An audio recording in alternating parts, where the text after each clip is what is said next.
Okay, I guess we are live now.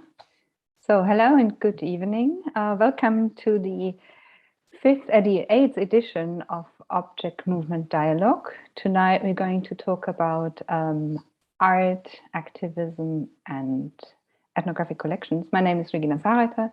I'm being the moderator of tonight's session, and in a bit we're gonna open a panel with members of the Nest Collective, the Shift Collective, and the special guest, Peju Layiwola.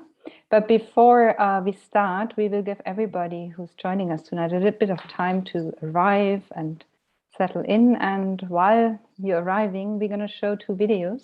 One is of the exhibition Invisible Objects, and the other one of the Art of Resistance exhibition that is currently still on display in the Rautenstrauch-Joest Museum. So can we share the videos now, please? Thank you.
I am Nanette Snoep.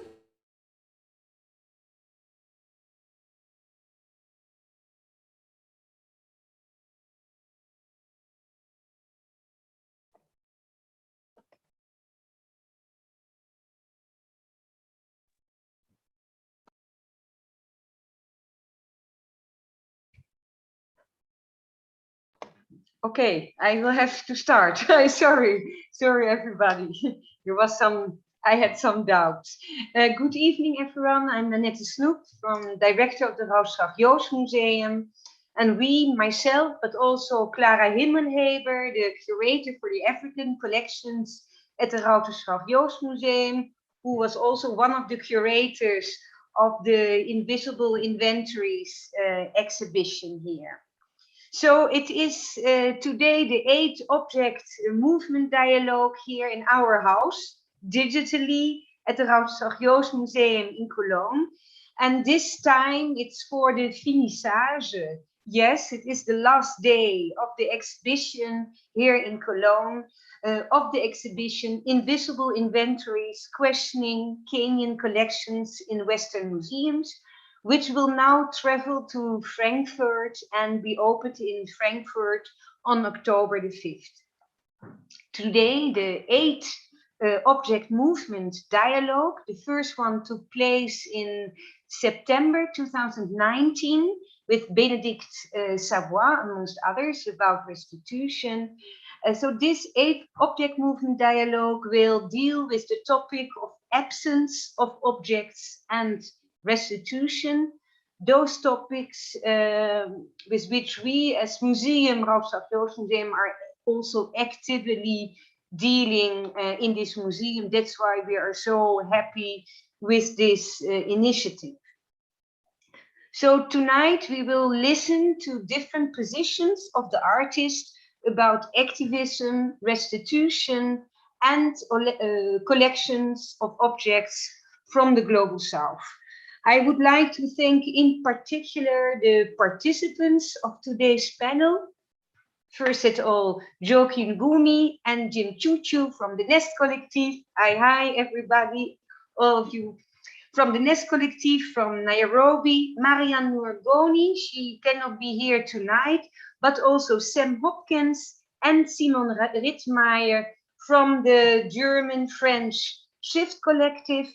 And of course, I also would like to thank Peju Layiwola, art historian and artist, and one of the curators of the exhibition Resist, the Art of Resistance, which takes place at the moment, and this is not the last day for Resist. We will, this exhibition will be until January the 9th, the 9th of 2022. And this exhibition is about 500 years of anti-colonial resistance with a large focus on restitution claims and reparation. That's why it's so interesting to have those different voices and artists from the Resist exhibition, and of course, in particular, of the Invisible Inventories exhibition.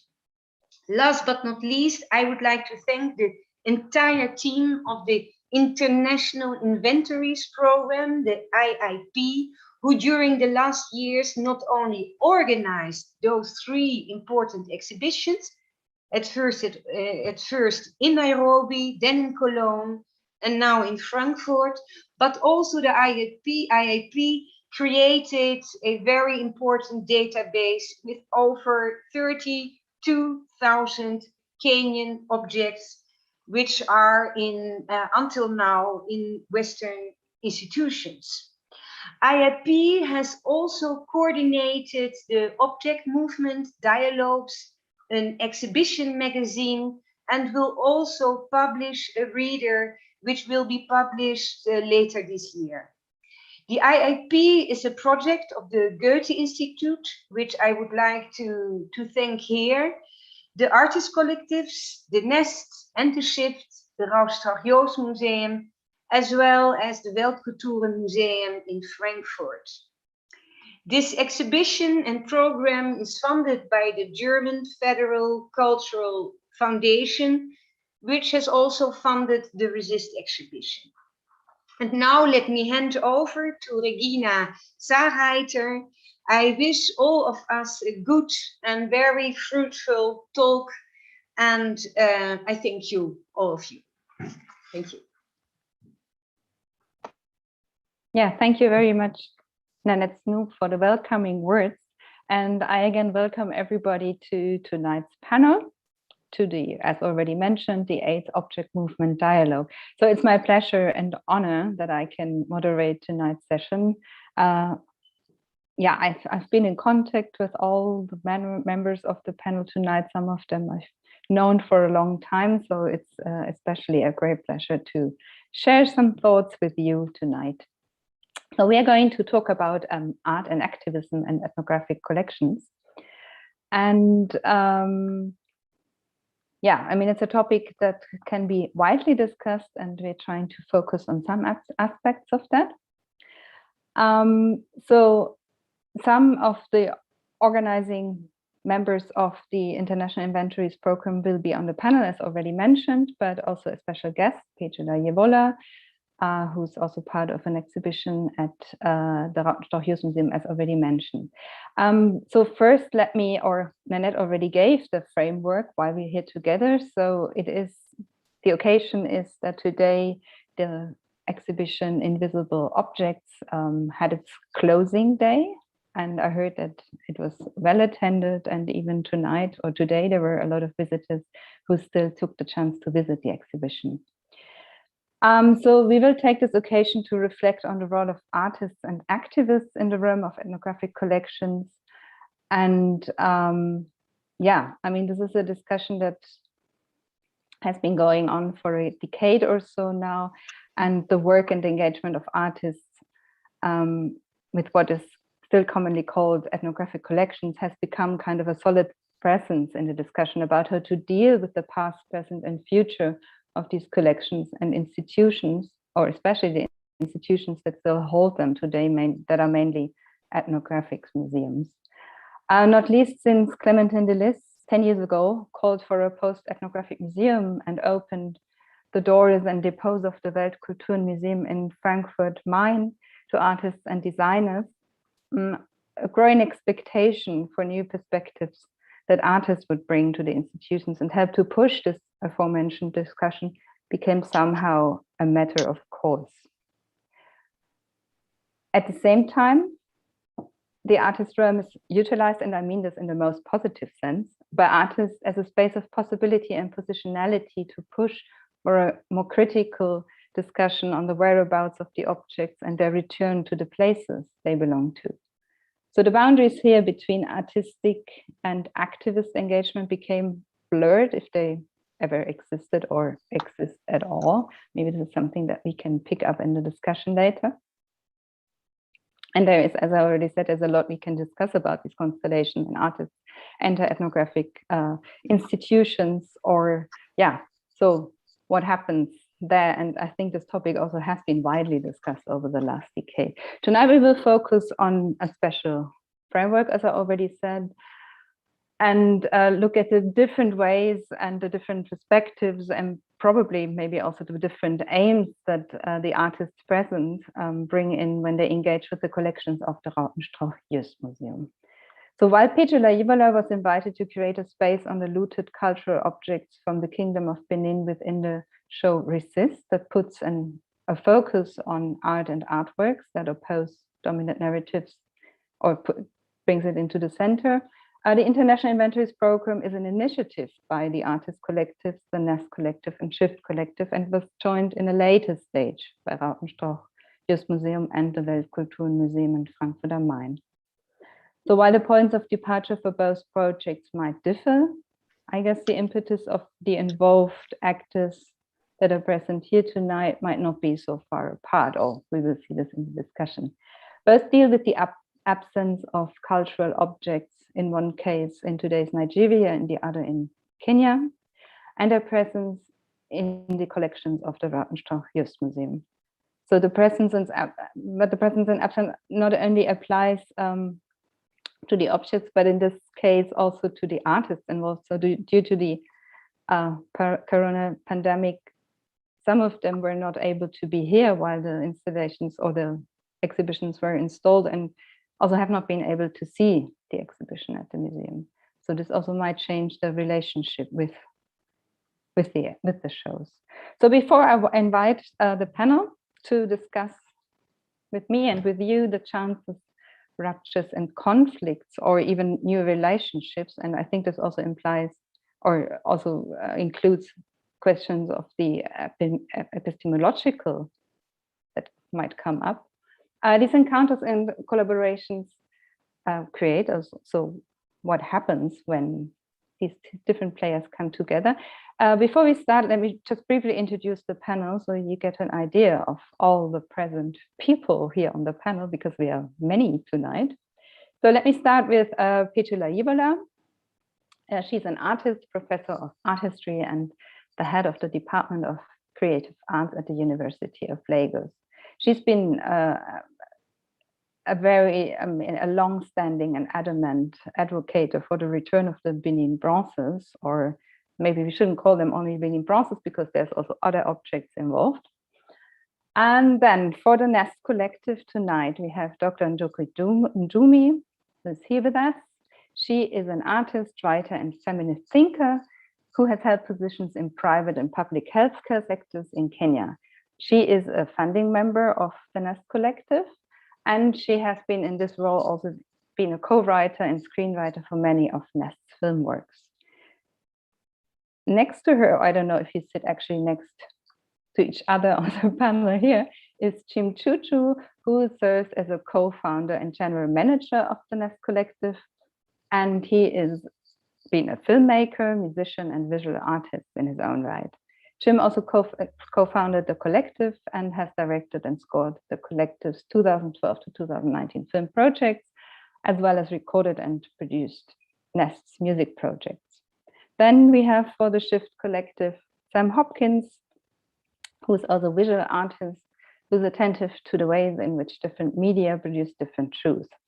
He is currently an assistant professor at the Academy of Media Arts in Cologne. And we have Simon Rittmeier, who's also an artist and a filmmaker.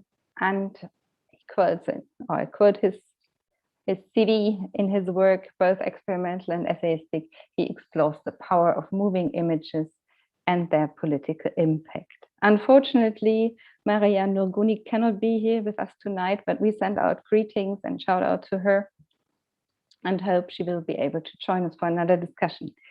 So I might start with Peju. I mean, as I already said, Peju Layiwola is an artist and a scholar, and she has been one of the adamant advocates for the return of the looted cultural objects to the Kingdom of Benin since decades. And also in the Resist project, she is addressing the question of, the whereabouts, but also the future of the Benin bronzes. And she also has a long history of collaboration with Ethnographic Museum, so it's not the first time that she was invited to a project.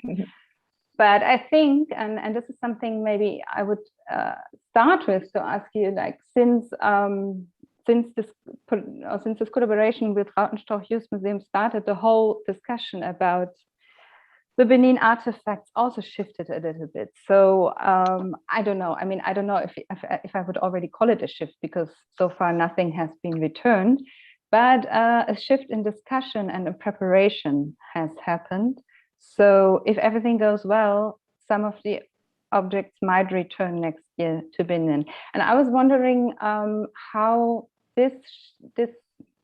these changes also changed your way as an artist to engage with institutions. So maybe you can say a little bit, or give us an idea about your collaboration with the Rautenstrauch-Joest Museum, and also, like maybe your, maybe some thoughts about also the timeliness of this collaboration.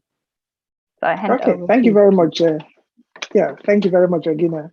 I must start by commending the other curators who put together the Art of Resistance exhibition at the RJM. I can only imagine the difficulties they encountered in interpreting the ideas and layout of the works, based on discussions with the artists who were selected to take part in this this exhibition in my own space. And the pandemic period was also, made things very difficult, and I can only say thank you. So I was invited to show my work in the Resist, the Art of Resistance exhibition, based on my previous exhibition that's dedicated solely to the Benin story in 2010 in Nigeria, titled Benin1897.com, Art and the Restitution Question, which was the first exhibition in Nigeria that focused on this traumatic history of British incursion to Benin City. And so it was meant to be a solo exhibition in a room titled It's Yours. And it was also to house the looted Benin objects in the collection of the museum, about 94 or thereabouts, different materials and different object types. So, but I very much wanted to include the voices of other artists whose works I had followed over the years in my research. And I was also taken by the depth of their individual intervention. So we have works in that exhibition that in different genre, cartoons, video format, drawings, metalwork, and poetry as well.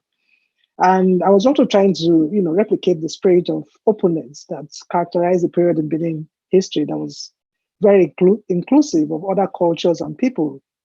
I would see this reflect in the material culture. And here I refer to the conversations that went on between Benin and the Portuguese in the arts. And so for me, this was the kind of conversation I was trying to engender between the artists, the contemporary artists, and, between them, and also for them to strike a connection with the works of their predecessors, and in this case, the brass casters who produced the looted works in the collection. So the artists that were selected, they're not all from Benin, but they all have connections to Benin.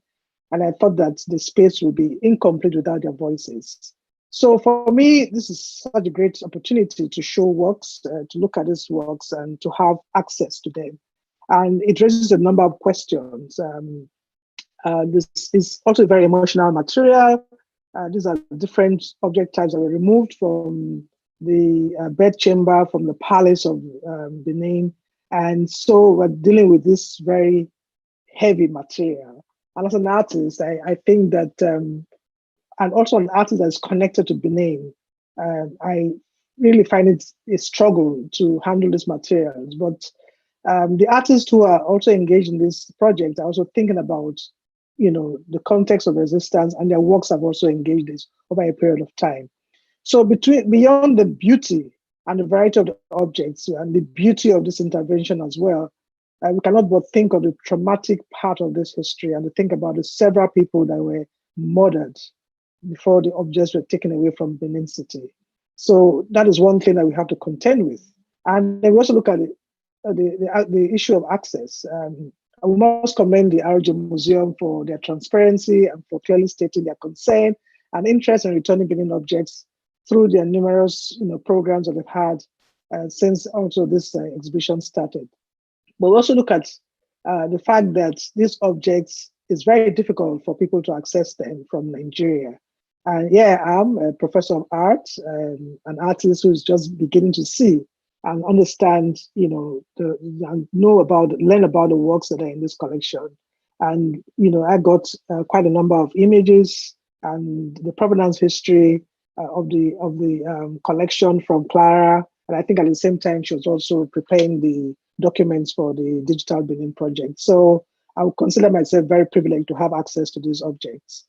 And so again, it throws up issues about the objects also not being complete, because in every collection of Benin objects in different museums, they are incomplete because of the way they were also collected. And so we are seeing a lot of duplicates. And when I say duplicates, I'm also referring to works that are similar in object types, in theme, but they are all originals in their own way. So in a sense, it draws you into thinking about other collections elsewhere. And also wanting you to see the other versions of the same idea that exists elsewhere. And so these are the objects that have been in storage. Just a few of them have been shown in international exhibitions, but a lot more have not been shown. And I think also for the museum experts and the museum curators, they're also beginning to learn more about the objects that they've kept for very long in their kitty. So I'll stop here for now, and then we can talk about this more later. Thank you very much, Peter. And I think you already raised a few questions that I will take along for later discussion. For example, this question of like the objects that have been in storage so long and then are shown now in the exhibition. So I think this is a question that, or an issue that also applies for the Invisible Objects exhibition, where objects that were in storage for a long time or that have never been shown before were put on display. And I think this is, I would like to take this also in the later discussion, like this whole question of absence presence and what it actually means in the context of these two exhibitions and also in the context of real work. But before we go there, I would like to invite Njoki and Jim to maybe say a little bit, because I think your situation is also a bit special in this context, because as far as I know, you both haven't been able to see the exhibition in Cologne as it was set up. So you never saw the result of your work in live. I mean, you saw it in Kenya, of course, but not in the context of the museum in Cologne. So maybe you can say give us a little insight. I mean, not only in this aspect, also, but also in the question of like how it, Maybe we should immediately go into this question, like how it is as an artist to work with an ethnographic museum. I mean, it's a huge question, I know, but maybe we can start like unpacking it over the next hour. I can go first, and then maybe. Yes, please go ahead. So I think, I mean, maybe the first thing to say is that even our museum here at home is an ethnographic museum. It's an everything museum in many ways, because of many reasons that a lot of us know, we don't quite have the luxury of multiple museums that are separated, specialized in many ways. But our museum is very much an ethnographic one as well. And I think, I can't really answer the question about working specifically with an ethnographic museum. I can answer a question about a museum in general. I think it's been interesting. It's been eye-opening. It's been really special to learn how museums keep objects. I think it's also been eye-opening, and I really loved what Peju said earlier about objects that haven't been shown for a long time. I think we've learned that museums have plenty of those objects that haven't been seen by anyone for a long time, and objects that may never be seen, and that will then just kind of sit in a store, and maybe that's a story for another day. I think specifically with regard to African objects, it's been interesting to learn that a lot of information about African objects is woefully incomplete for any of many reasons. And I think a lot of us talked about that in the process of doing this IP that we've done together in the last few years. Learning that the idea of capacity to a museum means how well we store an object, not how well we know an object or how truthfully we know an object, I think has been insightful. It's of course quite problematic. I think being able to meet at a table coming from so many multiple points of view and have conversations that have had time to unfold, where we've had time to ask one another questions, to visit one another in each other's spaces, because thankfully prior to COVID, we were able to visit both the museum in Cologne and the museum in Frankfurt. That was really, really special. I think that makes this project particularly unique, that we were able to be in one another's spaces, that we were able to see one another, not just as practitioners and as workers, but as people. That was a really special thing. I think it went a long way to enabling us to see one another as a whole. And I think a lot of times the relationship between maybe artists and cultural practitioners who come in more on an individual level to then a museum, which then seems to be an institution, is one of letters and letterheads and official language. It's never one of people. So that, I think, has been quite special. Maybe Jim can say something now before I talk for too long.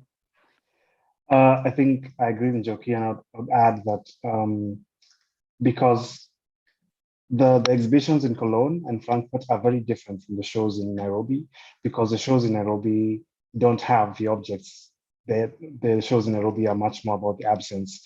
So I think there's two layers of not seeing the show. There's that layer of not seeing it kind of expanded within a German space, but also just with all these additional objects. And in a sense, then it also means to me that then Germany never really got to see the show that happened in Nairobi, because they don't suffer from the same absence. With regard to working with an ethnographic museum, I think it's not very different from working with any other, from our perspective, it isn't very different from working with any other cultural organization in terms of the ways that institutions from Europe approach African countries with like a project or an idea that they want to test out. And I think the elements are always the same in terms of like a kind of curiosity, a kind of benevolent concern. And so I think from our perspective at the Nest, it's the tone and the language and the frameworks are very much the same, regardless of whether it's a museum or a government kind of department situation.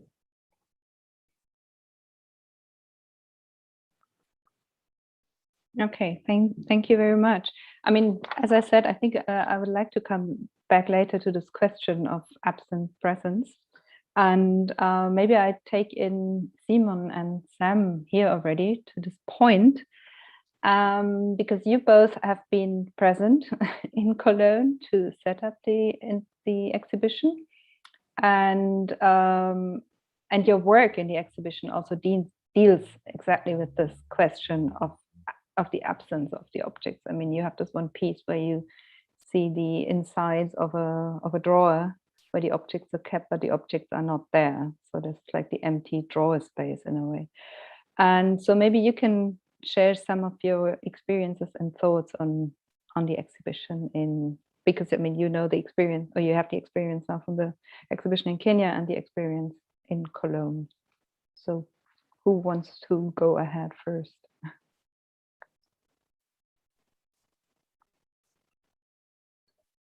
Yeah, hello everybody. It's nice to be part of this panel. So I'm going to start, and then Sam maybe can add some words. For us, it was a long process, and it started already with several visits of the Cologne store, I think in 2017 and 18. And then the IRP project became more and more tangible and unfolded, and it's interesting to look back now and to think about this process of engaging with this collection or with the collections of other museums, visiting spaces, stores, and see how the objects are stored and how the archivists care for them.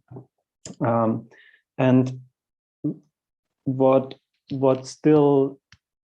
striking now for me is that today we have the 8th object movement dialogue, and still none of the objects from Kenya has moved or is about to move. So this makes the situation different to the one from regarding the Benin bronze, where the objects are now in display in Cologne, and I think it's around 95 or 100 objects that the Cologne, the Rautenstrauch-Joest Museum in Cologne holds, and it's very beautiful and nice to imagine that these objects are now on display and part of Peju's work, and then they are going to travel. For us, it's as Jim was saying already, it's much more about absence and presence of these objects in the respective countries. So while the exhibition in Nairobi was pretty much speaking about the absence of these objects, in Cologne we were confronted with a presence. So all of the 85 or 83 Kenyan objects that are in the collection of the Rautenstrauch-Joest Museum were shown, and they were, I think, for almost all of them for the first time on display, and we as artists had to react to that, and it was quite difficult to react to that. Yeah, Sam. I love the way you leave that on a cliffhanger, Simon. That's nice. No, I can speak about that more. Now or later? Yeah, even now. Why was it difficult for us? Or was it only difficult for me? No, it was definitely difficult. Kind of throwing me in at the deep end there. Firstly, I just also hi and thank you to everybody for organizing. Thanks, Regina. Pedro, very nice to see you again. It's been a while since we saw each other in Bayreuth. I also maybe just like rewind a little bit before I go into challenges. Regina, the question you asked us was about dealing with absence and presence of the objects, and as Simon said, it went back already a while to early visits to the Rautenstrauch-Joest depot, but it actually goes back further to a project which we were working on in Bayreuth, in the Iwolewa house, where Simon and I were confronted with a space which has an ethnographic collection and also deals with modern and contemporary African art. And we went into the space that we've been frequenting very often, and from one day to the next, it was essentially emptied. And this became the starting point for a book project, which we worked on, called Letter to Lagat, where we think it's a kind of thought experiment, where we imagine, okay, if all of the objects return to where they came from, return to their homes, what would be left in Bayreuth, in this provincial German town? What would be the traces that these objects would have left behind? And that's kind of, I say that because I think it's an important part of the genealogy of our projects and of our thinking. And it was that which in a way led us, or was part of our impetus to start thinking about not what the traces that the objects might have left behind in European collections, but to also to start to engage with a maybe much more existential question about what their absence causes in various African countries. And we wanted to be specific about a particular place, and Kenya is a place where I have personal professional roots. So when we talked to Njoki and Jim, who are also working in a similar direction, and that's kind of a little bit of the genesis of the project.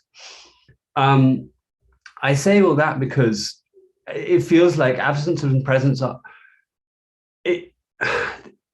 it's so difficult to address these terms. It feels like everything gets reduced to this binary opposite of absence and presence, and it kind of stands for so many different things. Maybe just to say one thing, which was this sort of, and I think that probably occurred in different levels for everybody in the IIP project, when we found out that none of the objects from Kenya, which were held in the Rautenstrauch collection, had ever been shown, then the whole justification for their presence, this whole idea of cultural ambassadors, this whole idea that people can experience Kenya through the objects, just becomes completely invalid. So that's only, I mean, that was a kind of staggering moment for us, I have to say. And we originally wanted to do a slideshow on the side of the Rautenstrauch-Joest. It's got a massive back wall, huge brick wall, and we wanted to project huge images of all of the objects which had never been shown, and title it, these are the objects which have never been shown in the museum. Unfortunately, we didn't manage to do that because we couldn't get extra financing for that. Sounds like a lame excuse. But just to say that it feels like these terms kind of dip in and out of all of what we're doing, but it's also quite difficult to use them meaningfully, I have to say. onto the challenges. I don't know, maybe I'm talking too much. Maybe Simon, I pass back to you for the challenges, or? I mean, I think the challenges have to do with a wider discussion that we are having here tonight. It has to do with how can I go into an ethnographic collection as an artist and then be an artist and stay an artist and then go out and walk out and look at it from a neutral perspective, or I'm convinced that once you enter these collections, you become an activist. You have to become an activist, and you have to invite emotions into this debate, and to invite feelings, and to invite very subjective reflections, because this is the only way to react, at least for me. And this is what happened. So we were always struggling to be neutral, but it's just impossible because we were confronted with many crazy situations that normal citizens of Cologne or Germany that are interested in these collections would never see. So when you go into these stores, you realize how they are locked away, and you realize that they are in some extent frozen into this kind of, there's no time is stopped. The time is not allowed to flow anymore. And you realize about the extreme financial value of these objects. And you realize that it's a one-way path. So they are locked away, and it's not included in the system that the objects leave. And how can you then react to these manifestations that are very visible already in the architecture of these buildings, of these institutions, as an artist?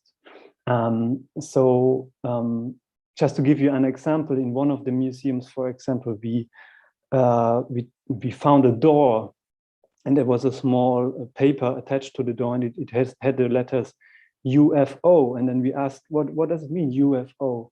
And actually, UFO stands for unidentified found objects. We never looked into this room, but it's clear that if you're having a collection of, let's say, 50,000 objects, there are some objects where nobody knows what they are. So they lock them away in this room. And only this room would be an inspiration or a reason to do several artworks, texts, interventions, and whatsoever. So yeah, it's impossible to stay neutral and to keep some kind of distance to these absolutely sarcastic situations in which you find yourself. Thank you very much, Shane. I mean, this panel is not meant that I ask the questions and then you all respond. So you are very welcome also to engage with each other. But maybe I just, Jim, did you raise your hand? Yes. Yes. Okay. Please go ahead. Yeah. It was just interesting to listen to those reflections about for instance, the moment when we discovered that the objects at the RJM had never been displayed. And for me, there's an interesting divergence there because for then some project partners, it is a moment of discovery of a kind of oppression, whereas for other members, it's more like a confirmation of a feeling of oppression. And that divergence never really goes away in terms of the way that project partners engage with texts and moments and decisions. So for us, seeing excess and waste, structural excess and waste isn't necessarily staggering for us. If you look at the ongoing situation with the COVID vaccines, for instance, that's just another example of the ways that being rich nations gives you permission to just, misbehave in terms of demand and supply. So for us, that divergence is an interesting one because then it feeds into the way that we interact with audiences and with partner institutions. And I guess maybe that's something that we can continue to touch on, these moments of divergence when we're working with international partnerships.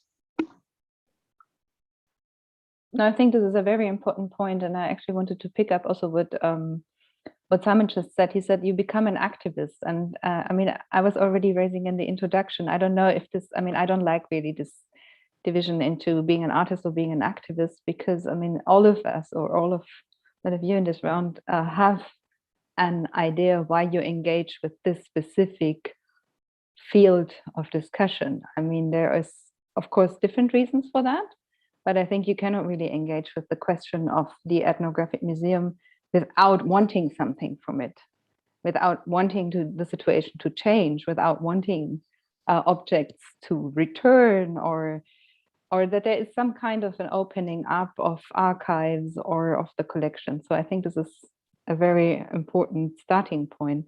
So Njoki is raising her hand. Pedro, are you still here? Because I can't see your video anymore. Oh yes, I'm here. Okay, I'm good. Here. Because I also wanted to come back to you, but maybe Njoki first. Yeah.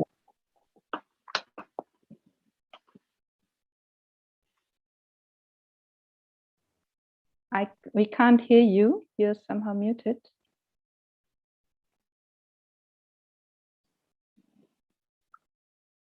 Still not? Nope.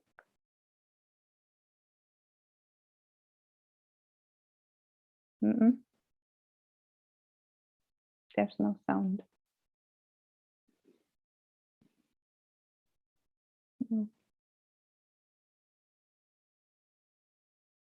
Shall we give you a minute? Okay, cool. So I give over to Peju. So I wanted to come back to you on this question, because I mean, you've been working, or you've been, as I said, an adamant advocate for the return of the Benin process for such a long time.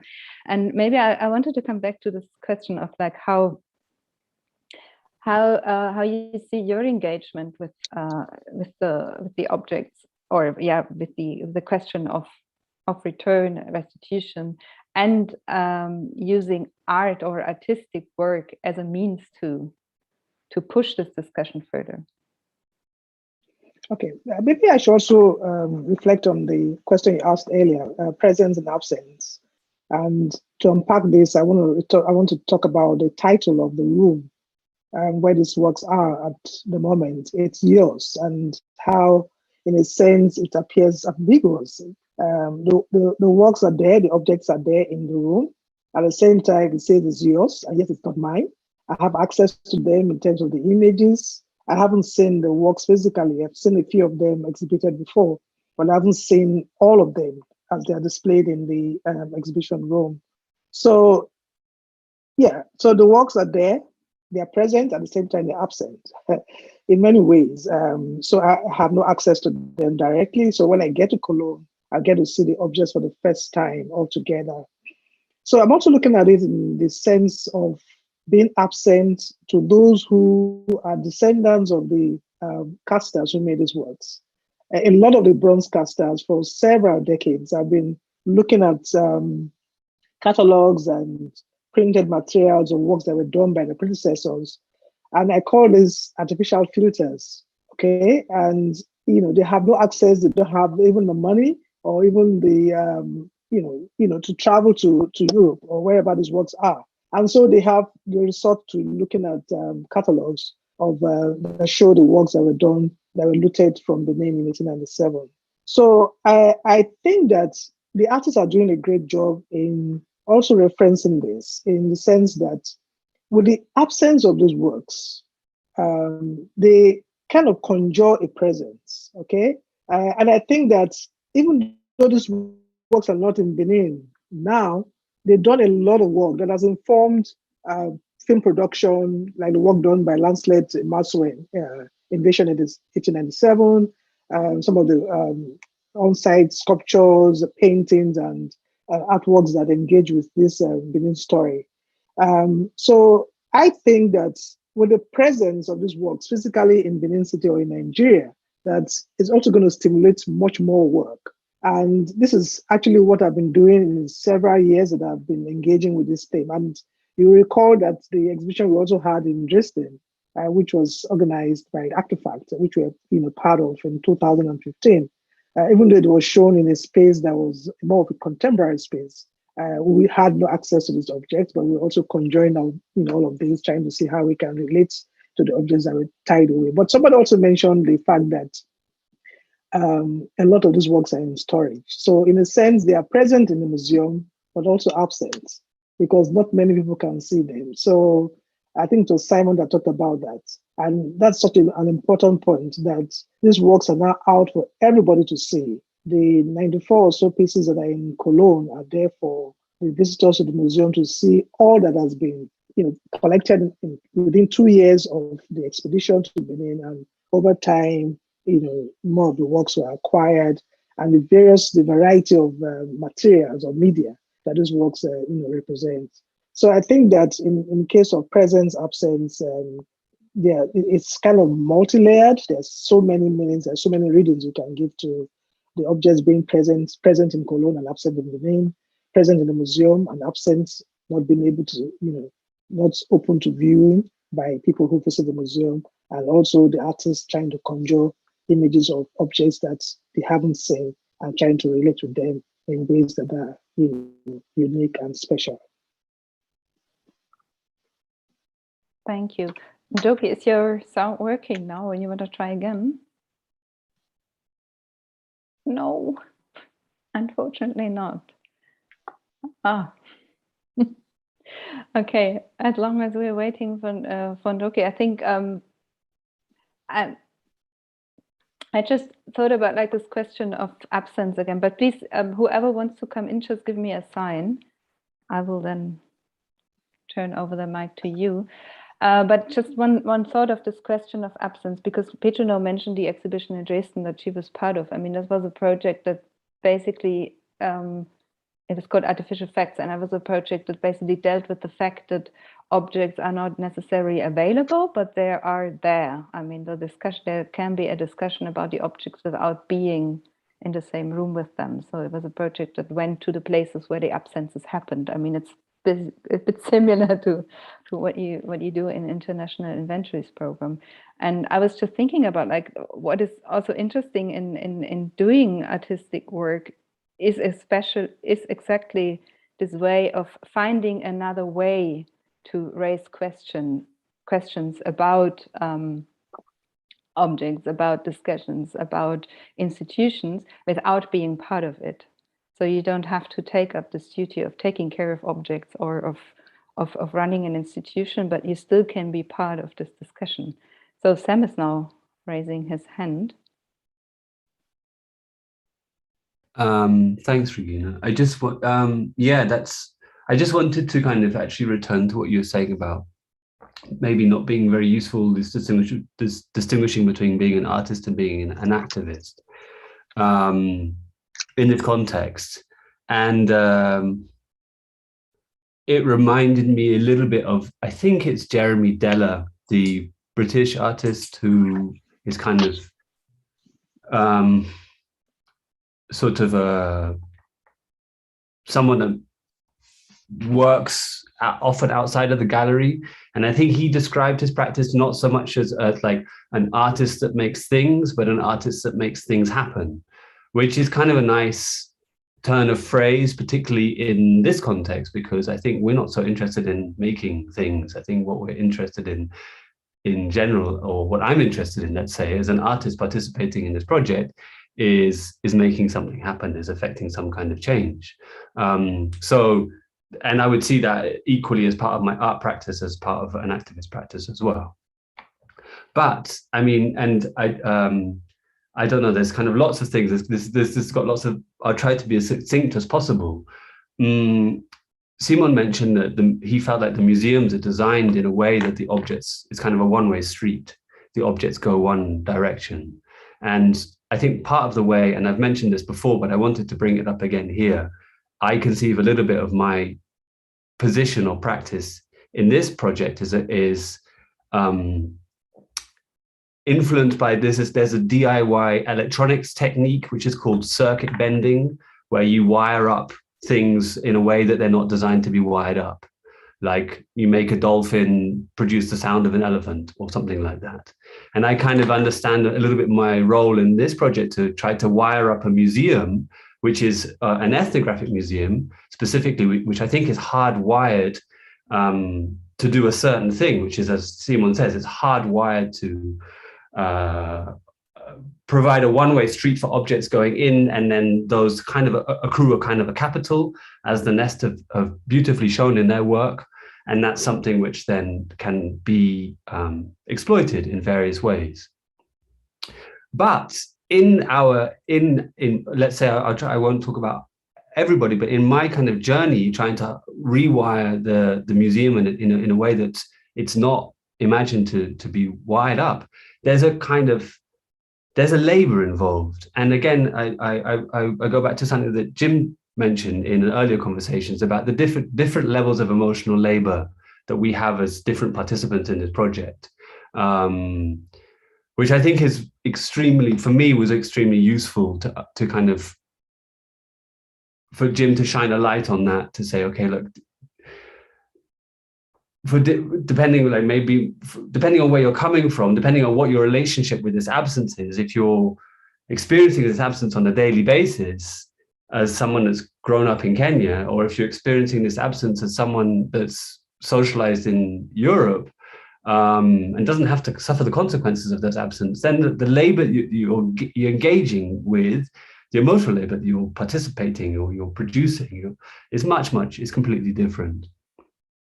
And now I'll bring this I'll try to conclude it.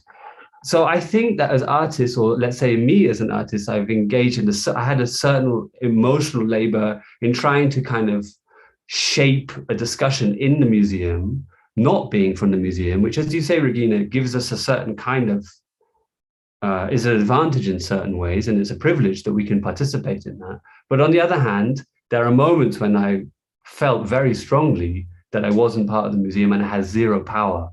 And that was kind of made manifest quite clearly. And afterwards, I have to say, I felt exhausted after the exhibition. I felt exhausted battling to put this exhibition up. I felt exhausted trying to kind of show things in a way that I thought it should be shown. And then afterwards, I was like, well, why have I contributed this labor? For whom have I contributed this labor? And where's this labor going to reside? Is this something that I'm just giving to a museum that's then going to somehow benefit from it? And, I have to go on to try and recover, so I don't know if maybe I'll just stop there. But I think there are advantages to being an artist that can participate in this complicated ethnographic museum, but I think there are also moments when you ask yourself, or I ask myself, why I was actually doing this.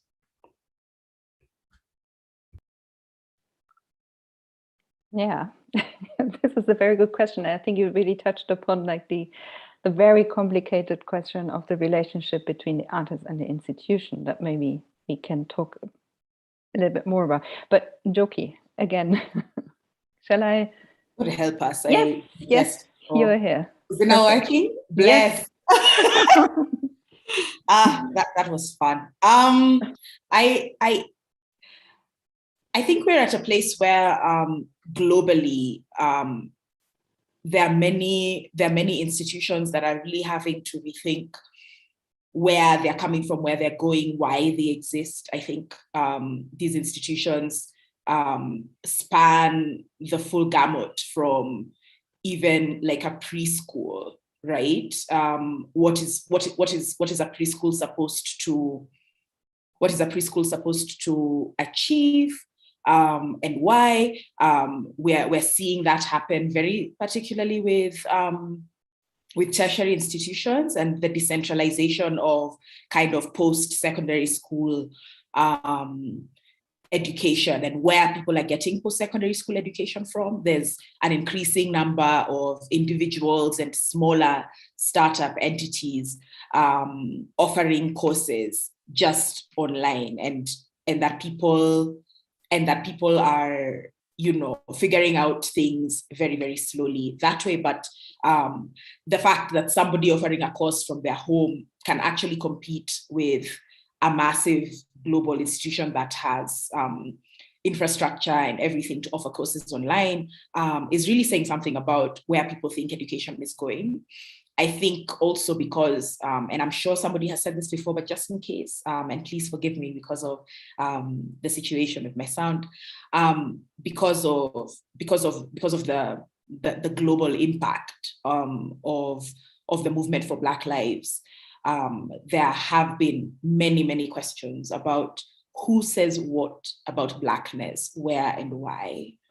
I think ethnographic museums then, of course, enter the spotlight as spaces that have gathered information about Black lives, have presented information about Black lives, have contextualized falsely information about Black lives, have whitewashed information about Black lives. And I use the word whitewash with all possible implied meanings.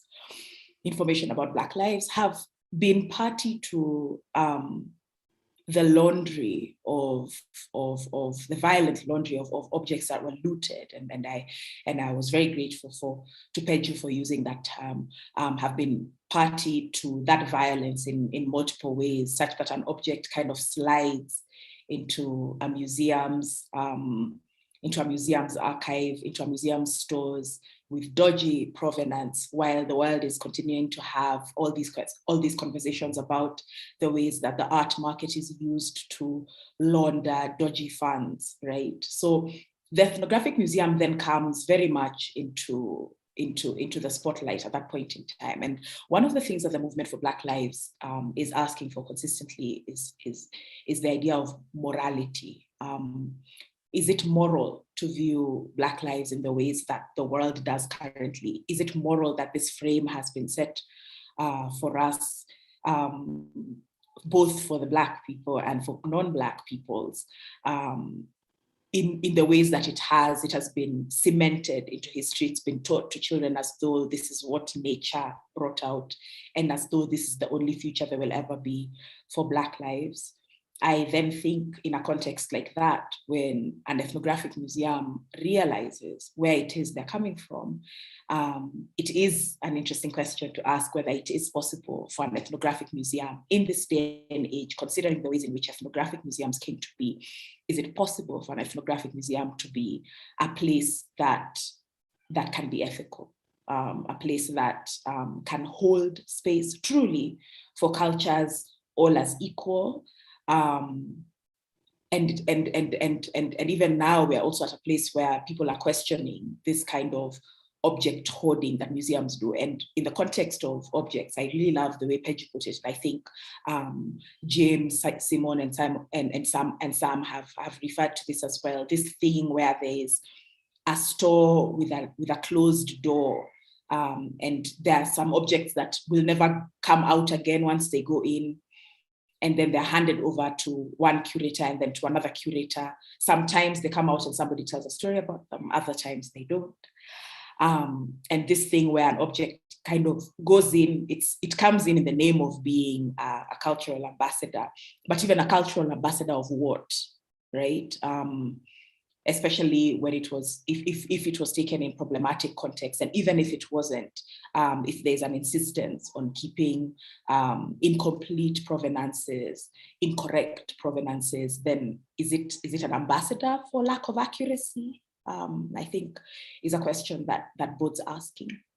So I feel like where we are, it's the wider question is not about kind of centering the Ethnographic Museum as a place of profound problems. I feel like those profound problems are systemic problems. They are ancient problems. I think it is both incredibly unfortunate and perhaps completely unavoidable that we are the people who are now asking those questions and who will probably have to figure out a way to solve them, because if we do not, they will just be passed on to the people who are coming after us if we even have a world to hand over to them the way things are going.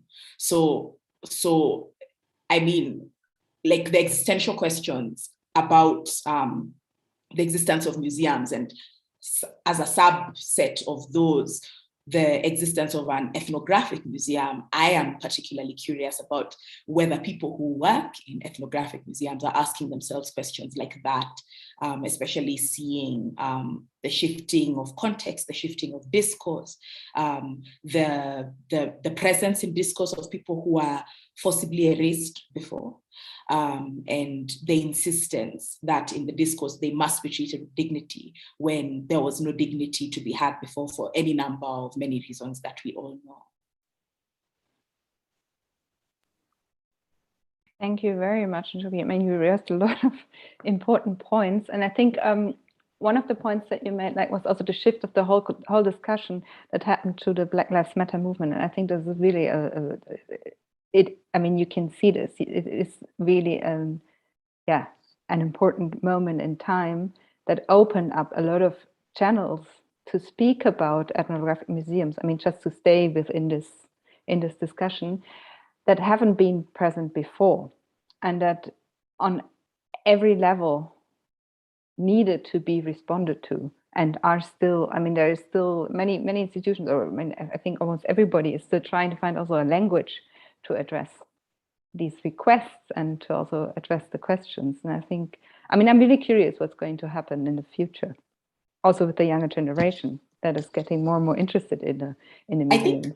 I think maybe it'll be two sentences. I think that future is not far. I feel like it's something that we can continue to put off. I think the kind of distance between an asked question that needs an answer before the next question is asked is becoming a lot shorter, especially in a day and age where we are now dealing with a disease where a question can be asked in the morning and answered in the evening because of the kind of global import the discourse has. And I feel like there's less patience to hand over unanswered questions to next generations because they're really mad. Like, we're dealing with a Gen Z who don't understand why as secure economies cannot be given to them. And this is globally, not just in Africa where we had resource problems before. Even Gen Zs in Europe, in America, have serious questions about why the world is the way it is. And so, like, handing over questions to them, I don't think it would be a safe thing to do. We should deal with them while we can. Yeah, maybe it's not a question of handing over the questions, but handing over the action. Maybe that is going to happen. So this maybe also relates quite nicely to the question that came from the audience. So what is the future of this form of activism? Is digital activism really working, especially for artists? And I think this is a question, I mean, digital, I would understand in the widest sense, also what we're doing here now, and also how you worked in your projects, because much of it was only possible in the digital because of the pandemic. So I don't know if somebody wants to pick up the question immediately. Yeah, Jim. I think someone had asked earlier about the importance of the word activism or the usefulness of the word activist in this conversation. And I feel like we now live in a time when at least the awareness of injustice is so widespread and pervasive that resistance looks nothing like what we grew up imagining it would look like. It's not about being in protest. It's not about standing in front of a cannon. It's now not eating meat on weekdays or leaving Facebook. And I guess as more of our lives transition into digital existence, then digital activism becomes an even more useless subset of the word activism, because like it's very possible for our very lives to be activistic in ways that are much less performative. So I think the interesting that divergence I mentioned earlier then becomes an interesting point of when do people become activated? When do they become radicalized by the realities that are around us? And it's interesting to see that for the Europeans, it is witnessing the excess of their history, whereas on this other side of the globe, it is learning about the reasons for your discomfort, and that tends to happen a lot earlier when you're on the receiving end of oppression than when you're discovering oppression much later. So I think the Gen Zs are interesting because those points are happening much earlier. And I suppose there's something about growing up with the internet that prevents a young mind from having an unrealistic view of the world, because then YouTube and Netflix and all these people are kind of squeezing in around these safe spaces that parents are able to create. And maybe that explains why the thing Njoki was talking about now, about how the questions and the answers and the action, the timeframes between those are squeezing, because the knowledge and those moments of awakening are happening much faster. I want to add something. I think it's very easy to be cynical about digital activism as a question. There's been a way in which it's been convenient and a little bit comfortable to imagine that digital life and physical existence are two completely separate things, that one is lighter than the other, that one is of less import than the other, that offline is heavier, is more tangible, is more concrete. I think there can be some truths to that, especially depending on how much internet access one has. But then I feel like without the descriptor of digital, activism is activism, and I think that the necessity of successful activism in whatever realm it is, whether it is in a physical realm, whether it's in a digital realm, depends on multiple things. It depends on how information flows. It depends on how communities are formed and how these communities are maintained. It depends on the conversation among the people in these communities, conversation across communities. There's a thing that an independent scholar that we know called Keguro Macharia calls conversating across difference, which is a thing that we have really had to do in the course of this IIP. In the course of this IIP project, the whole of last year and for the better part of this year has been spent not in physical proximity for us, but then the conversations had to continue because the project had outputs and we needed to get those things done. And that then we cannot then say that now the project is digital, it has to happen differently because it had to happen. So I feel like maybe the scope, and that's what Jim was saying, and that's what I understood from what he was saying, the scope of the ideas behind digital activism and the things that digital activism is able to accomplish should really widen, especially when we consider the ways in which the powers that be are increasingly wary of and increasingly violent against digital activism. There's a reason that women, that Black people, that queer people face the violent antagonism and cyberbullying that they do. There's a reason that countries that are going to elections and countries that have a dodgy relationship with democracy, there's a reason that they make internet connectivity funny just before an election. There's a reason that Kenyans on Twitter are a global force. That's because digital activism is powerful, right? And so I think kind of comparing it to more physical forms of activism, comparing it especially because the thing that people do is say that all people in doing digital activism are armchair activists, the people on the street are doing the real work. I think the real understanding is that the real work has moved into multiple realms. The real work exists physically, the real work exists digitally, and that everybody's doing everything and that people have to plug in where they can, how they can. And I think another understanding that we do need, especially as regards activism, is that focus on physicalized forms of activism really erases, in a very ableist way, the multiple ways that people can engage when they're given abilities to engage without necessarily having to leave their homes, without necessarily having to be a body in a street holding a placard.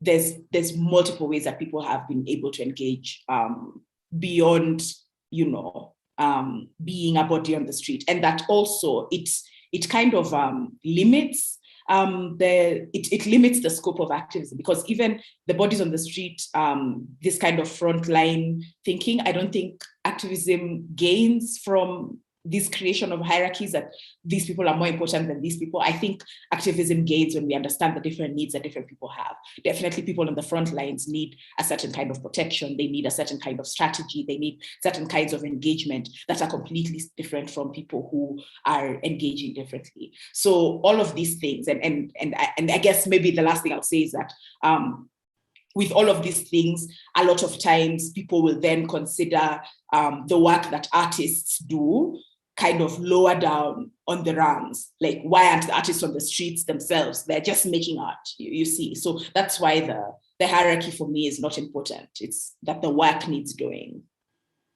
and that the work is everywhere. Yeah, no, thank you very much for also, again, putting an emphasis on that, because that would be one of the points that I would, again, like maybe make stronger, is the actual engagement with the engagement of artists with these institutions, with the collections. But Jim had a point before I come to that, or? Yeah, no? You can go on. I was just going to elaborate. Okay. No, because again, coming back to this question of absent presence, because we've been talking about this quite a bit now. It's also like this, and I think, I don't know who talked about this, or I mean, some of you mentioned this already, like this actual going into the archives and finding things that even the museum might not know about, or asking these questions of, okay, what is behind this door, or what is in this box? And then you open it up and suddenly you see something that nobody paid attention to for a very long time. And I think this is like, this never, I mean, you cannot substitute it with not being there, but only doing it in a virtual way, in a way. So I really like this idea of bringing together the virtual and the physical to engage with it in another way. I mean, the physical, or the virtual in these two cases of these two exhibitions was very important, because it somehow widened the audience on the one side, because it made the exhibitions available and also your discussions available to a wider audience, which would never happen if you would all come to Cologne and speak only for a Cologne audience. But on the other side, of course, it prevented some of you, some of the some people who are involved in the project to come to Cologne. So there's these two-sided things. But yeah, but still there is, I think, to bring this together is like an important moment or an important task to do this in the end. So Jim, do you want to come in here, or shall I give over to Simon, who also raised his hand? So I give over to Simon. Okay. Yeah, I just wanted to follow up also on the question of the physicality and the mind, because what I'm confronted here in Germany is pretty much historical labor. So of course, this historical labor can be done in the virtual and in the information realm, but then it's also about informing people about German colonial past in a very concrete sense. So I see that the average visitor of an ethnographic museum in Germany is pretty old, whereas, as you're saying, there is young people having vivid discussions online. But how can we transform and reconfigure the perception of our own past and bring them into the school books? So no matter if the school book is a physical book or if it is a virtual book, but to reconfigure the museum and to reconfigure the minds and the way we look at our colonial past, and to bring attention to the fact that we had 30 years of colonial occupation and past in Germany is physical, is historical labor that has to be done. And there's many ways of how to achieve it. And as Njoki is saying, it's nice to think that there's different ways.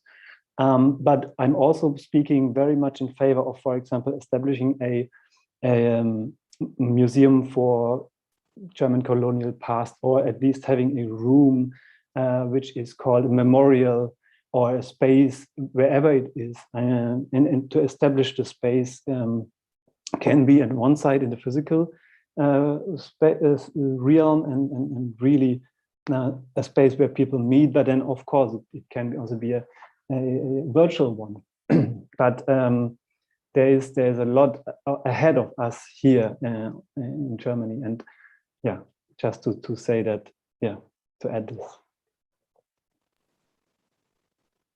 Yeah, thank you very much. I think this is some, yeah, I mean, there's still a discussion about whose duty this is, and some ethnological museum pick up this, yeah, this task, or this, yeah, or duty, as I said. Maybe I bring in, because we have people who work in the Ethnological Museum at the Rautenstrauch-Joest Museum here with us tonight, and maybe I bring them in, or I bring in that Snoop, who maybe can say a bit more about yeah, the engagement of the museum with especially these questions. Yeah, here you are. And yeah, I think you also wanted to, or you can maybe give a brief insight also into how these projects also worked from your perspective.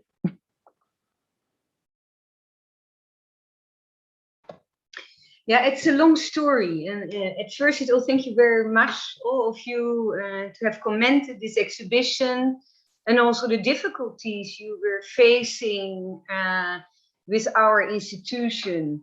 At the same time, I'm a very old woman, and I'm working in museums since 1995, and dealing with colonial history. I'm a Dutch director, but before coming to Germany, I lived in Paris for 26 years, and also there in the 90s, I was already working with stolen art and colonial history and restitution. That's why I know Peju since more than 20 years.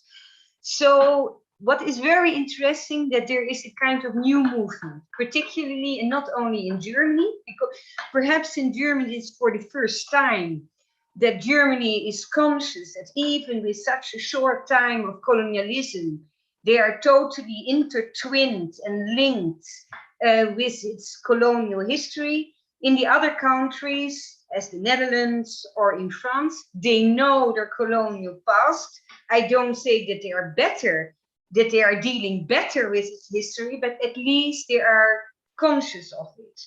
But I remember when I started at the Museum of Mankind in 1995 in Paris, those debates were already there. A lot of conferences and so on, projects on looted art, on colonial history, and even the first artists were working on those aspects. What is new is that particular artists now from the global south are more and more actively engaging with this colonial past and working with ethnographic collection. And that's why I think that this project, Invisible Inventories project, is so important, because it is also the exhibition started in Nairobi. Even if it was an exhibition without the objects from Cologne and Frankfurt, I think it was already a big step. And I absolutely do not say how that it was a good, I would have loved that the collection would have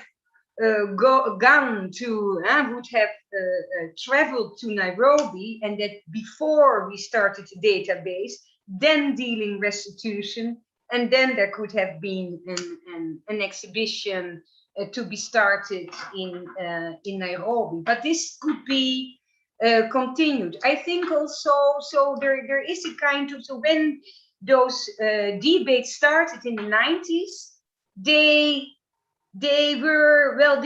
disappeared around 2005, and then there was a big gap, and now it comes back. But I think it is very important that since decades, this debate is going on. It's just that in the public opinion, there is a kind of renewal and consciousness of the presence of ethnographic collections, and that more and more artists and initiatives, organizations, and all are conscious of what do we have in our collections. I think also, which is very important to know, that that ethnographic collections, but ethnographic so-called, because we could say what is ethnographic, but museums, so-called ethnographic museums, but also museums, European ethnographic collections in museums, or design museums, have 10,000s of objects. So this is really a fact that only perhaps 2% or 3% of the collections are on show. And that is, of course, for you, a kind of shocking, a very shocking element when we speak about visibility and presence. But nevertheless, as I'm myself very active in restitution processes, and here I am in this panel with Peju, and we were working together 20 years ago on a project about broken memories. And this was about the emptiness, the absence of object and the loss of memory of. So, and this was 20 years ago, but there was no money in order to fund this kind of project. Now everybody, every museum would like to become decolonial. So it's a kind of fashion at the moment. But the debates were already there 20 or even 25 years ago. That's why I'm so happy that Peju has accepted to work with us, with our institution, and to work with the Benin Bronzes. And here, and then I will end my speak, but I think that now we are speaking about restitution, concrete restitution of Benin royal artworks from Germany to Nigeria. And of course, there are complicated aspects in this negotiation. Nevertheless, I would never have believed 2 years ago, if someone would have said to me, and I think Peju is with me, think the same, when someone would have said to me 2 years ago, Nanette, in 2021, we speak about concrete steps of restitution of Benin royal artwork, one of the most valuable and also expensive artworks from the African continent in European museums will go back to Nigeria. And I think this moment, this very important moment in time, the icon of robbed, stolen artworks, which will go back to Nigeria, will have an incredible impact on further restitutions of other works of art, other sacred objects, and so on from the African continent. So I think there is a huge moment a huge movement at the moment, and I think museums cannot go back. And so I am very optimistic about this all, and that's why I really appreciate also the Invisible Inventories project, because it's not just a project, it is a sustainable project with a database. So there will be also a future for this project. And of course, we have to improve museums, and particularly ethnological museums are very bureaucratic spaces. But I think there is a real movement going on, and I think this is a very big step. Yeah, thank you very much. I think you raised an important point, and I just wanted to make it a bit stronger, that this discussion is an older discussion, and the engagement of artists and activists has been all along, I mean, for decades now, a very, I think it was really important that we have these conversations today. And even if they were maybe not heard and not seen, they have been there, even if they were not happening within the institutions, or if they were not happening in any, I mean, on public platforms that were accessible. The engagement was there, and maybe now it's the moment that they come to the surface, and there's a lot of, I mean, come to the surface sounds stupid, but that they become heard in a way, or become visible, and yeah, and are even in Europe are listened to. I think this is what the main shift of the situation is. So maybe I mean, I don't want to close this round with my words. So maybe someone of you wants to join in closing this, because we have to come to an end. So Jim is raising his hand. I didn't know it was going to be for closing, but I was just going to say that I think someone mentioned earlier about this idea that absence and presence are not binaries, that there are shades to the issue. But then the question that I now have after listening to all this is whether the same can be said about justice, that you can have shades of justice.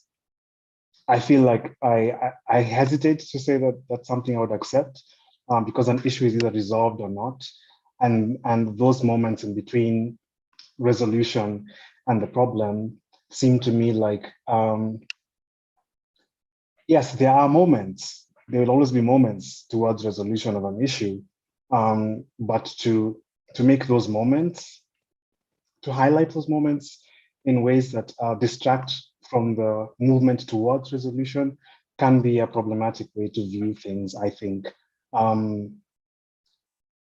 Either this issue is resolved or not, and I know that the factors are quite complex in terms of like all the parties involved, but I think we're in a place where the UK, for instance, are still finding it difficult to accept their colonial past.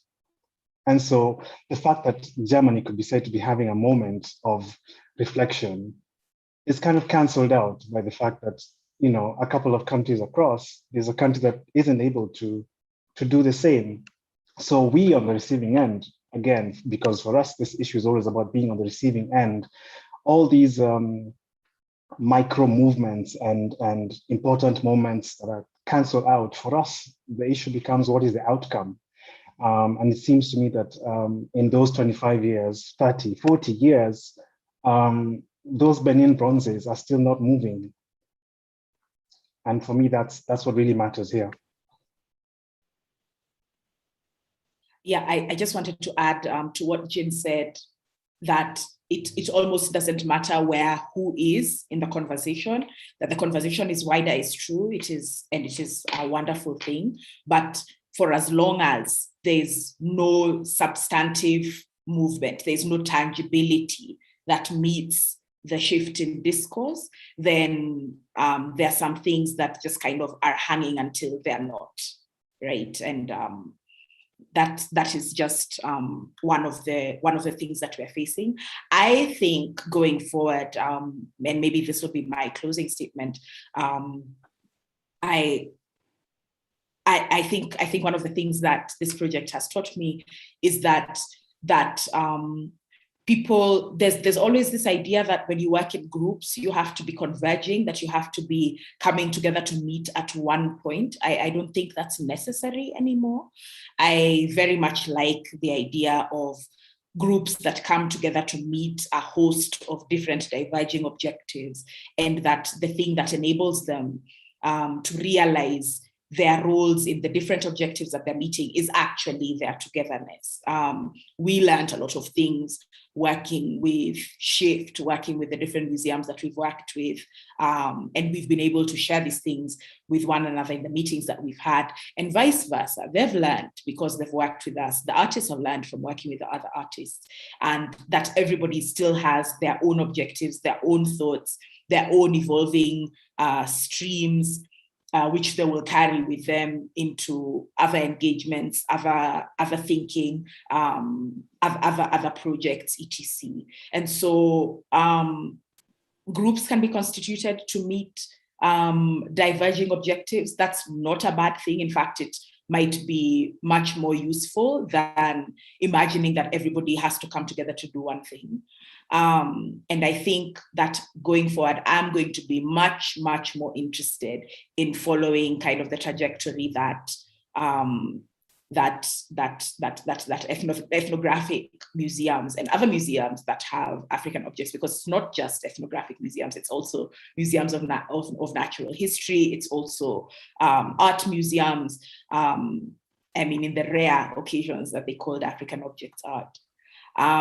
But be that as it may, I'm going to be very interested in hearing how museums are phrasing the engagement with this topic going forward, especially because it's almost like the poison in the, you know, the poison in the fruit of the trees is now a given.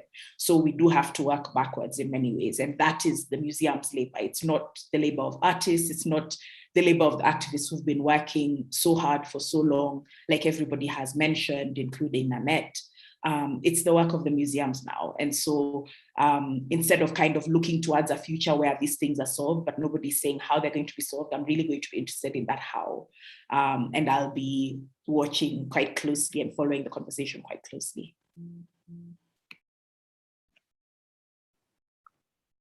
Pedro, I hand over to you. You want Okay, yeah. Thank you. Thank you again. Yeah, I think I like it was Goni that said something about multiple realms of activism, whether digital or physical. I think a lot of work has been going on. We're happy that the conversations are going on. There's been a shift, like Nanette said, and we're looking forward to seeing that major shift of the objects actually moving, or even the narrative changing. So we want to see that Benin objects are no longer, defined as looted works. The nomenclature must change from looted works to works loaned from Nigeria or loaned with the permission of the Oba of Benin. So I think there are a lot of things that are going on, and we're looking forward to that kind of, massive shift. Thank you. Okay, thank you very much. So that were very beautiful last words, and not last words, but concluding words. And I think, we all have expectations. We're all waiting for the big shifts. And until we wait for them, I shall announce the next exhibition or the next showing of invisible objects, which is going, invisible inventories, not invisible objects, now I'm really getting confused, which will happen at the Weltkulturmuseum in Frankfurt, and the opening is on the 5th of October, and it runs until January 9th. So thank you all very much for this very engaged conversation. I would love to continue, but we have to come to the closing now. And thanks again for the organization, and thanks again for inviting me. And yeah, I look forward to continue the conversation, and I look forward to hopefully be able to see your show in Frankfurt. And yeah, I wish everybody a nice evening, a good night, and a good start into the new week. Bye-bye. Bye. Bye. Bye, everybody. Bye-bye.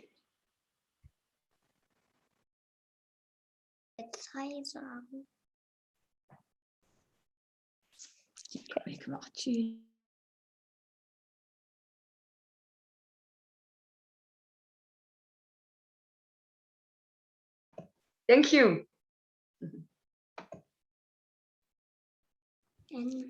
Thanks to all of you. Bye-bye.